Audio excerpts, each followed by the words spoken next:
சிவகுரு சொற்பொழி நேயர்களுக்கு வணக்கம். தொடர்ந்து பல நல்ல ஆன்மீக தகவல்களை பார்த்துட்டு வரோம். இன்றைக்கு திருவண்ணாமலை தீபத்தை பற்றிய சிறப்பு பதிவு. திருவண்ணாமலையில தீபம் ஏற்றுவதற்கான நிகழ்வுக்கான காரணம் என்ன? எம்பெருமான் அண்ணாமலையாக காட்சியளித்த நாளில். அண்ணுதல் அப்படின்னா நெருங்குதல், அண்ணா அப்படின்னா நெருங்க முடியாத நெருப்பு ரூபமாக பெருமான் காட்சி நல்ல நாள் தான் இந்த நாள்.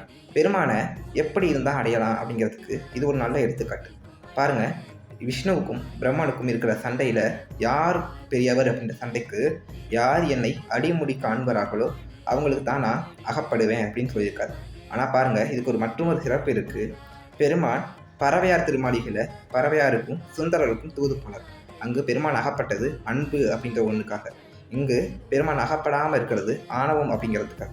பெருமானை நம் வழிபாடு செய்வதற்கு அன்பு ஒன்றே முக்கியமானது அப்படிங்கிற விளக்குவதற்கு உண்டான ஒரு திருவிழா தான் இந்த திருவண்ணாமலை தீபத் திருவிழா.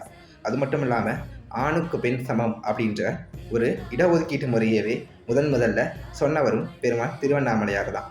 அதனால தான் அண்ணாமலையாரில் இந்த ஒரு தினத்தில் மட்டும் குறிப்பாக 6 மணிக்கு அந்த கனப்பொழுதில் பெருமான் வந்து அர்த்தநாதீஸ்வரராக நமக்கு காட்சி தருகிறார்.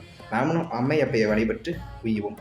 அது மட்டுமல்லாது பெருமான் முருகப்பெருமானுக்கு கார்த்திகை நட்சத்திரம் மிகவும் உகந்த நட்சத்திரம். அதனால தான் இந்த தினத்தில் பெருமான் முருகனையும் வழிபாடு செய்வோம். 2 தெய்வங்களை வழிபட்டு நம் உய்வோம். நன்றி, வணக்கம். திருச்சிற்றம்பலம். வெற்றிவேல் முருகா.